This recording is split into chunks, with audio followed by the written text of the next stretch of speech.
చూడాలి, అన్నా చెల్లెల పంచాయతీలాగా చూడాలా, రాజకీయ అంశంగా చూడాలా, ఏపీకి కావాల్సింది ఏంటి?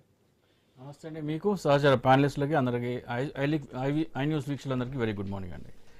ఇక్కడ షర్మిల గారు లేఖ రాసి ప్రతి ఒక్క పార్టీని అంటే ముఖ్యంగా తెలుగుదేశం అండ్ వైసీపీని పోరాడదాం రండి, పోరాడుతూ పోయేదేనని రాయడం అనేది చాలా శుభ పరిణామం, చాలా మంచి స్టెప్ అది.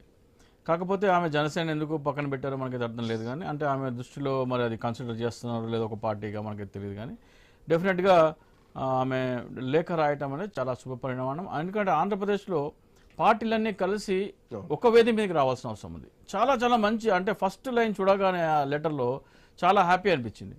కానీ తర్వాత రాజకీయ విమర్శల వెలువ రావడంలో ఈ లేఖ మొత్తము రాజకీయాలతో ఉద్దేశపడిందా లేకపోతే రాష్ట్ర ప్రయోజనాలు సాధించడం కోసం, పోరాటం కోసం ఉద్దేశపడిందా అనే అనుమానాలు వస్తున్నాయి. సో మనం ఫస్ట్ పాయింట్గా తీసుకుంటే, కాంగ్రెస్ పార్టీ అధికారంలో లేదు కేంద్రంలో అధికారంలో వచ్చిన పార్టీ మాత్రమే ప్రత్యేక హోదా ఇవ్వగలదు.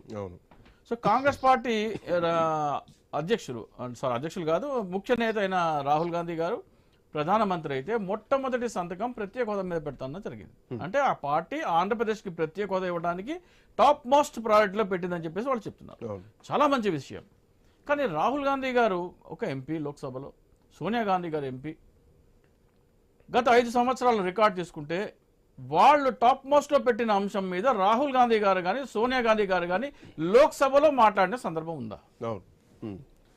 ఖర్గే గారు సెకండరీ ప్రత్యేక హోదా మీద వీళ్ళకి కమిట్మెంట్ ఉంటే వీళ్ళైనా మాట్లాడాలి. వైసీపీకి 22 ప్లస్ 31 మంది ఉన్నారు, వీళ్ళకి 50 ప్లస్ 30 80 మంది ఉన్నారు. లోక్సభలో ఖర్గే గారు కానీ రాజ్యసభలో ఖర్గే గారు కానీ లోక్సభలో సోనియా గాంధీ రాహుల్ గాంధీ గారు కానీ ఇంతవరకు ఆ విషయం ప్రస్తావించలేదు.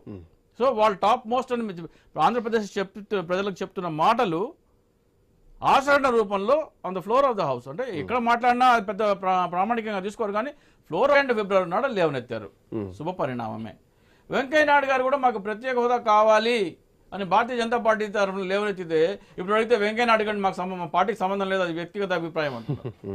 సో రేపు పొద్దున్న గౌరవ్ గొగోయ్ గారు గెలుస్తారా గెలవరా, పార్టీలో ఉంటారా ఉండరా మా సెకండరీ, కానీ ఆయన ఉన్నా కానీ మాకు తెలియదు. గౌరవ్ గొగోయ్ మా దెబ్బలు అట్లా తగిలినాయి. ఆంధ్రప్రదేశ్ ప్రజలు అనుభవాలు అలా ఉన్నాయి. సో మీ రాహుల్ గాంధీ, మీ సోనియా గాంధీ, మీ ఖర్గే గారు మాట్లాడితే తప్ప మాకు గతంలో జరిగిన ఆ చేదు అనుభవాల దృష్ట్యా మేము నమ్మే పరిస్థితి ఎవరిని లేదు. ఇక రాష్ట్రంలో పోరాటం చరిత్ర సాక్ష్యం వాళ్ళే కాబట్టి, వాళ్ళు కూడా సాక్షులు కాబట్టి.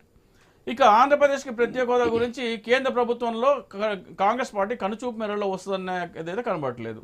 పోరాటాలు చేద్దామంటున్నాం. ఎలాంటి పోరాటాలు చేద్దాం? ఇప్పుడు మన ఢిల్లీ జంతర్ మంతర్లో 2 రోజులు దీక్ష చేశారు. మోడీ గారి దృష్టి కూడా వెళ్ళిందా లేదా అనుమానమే.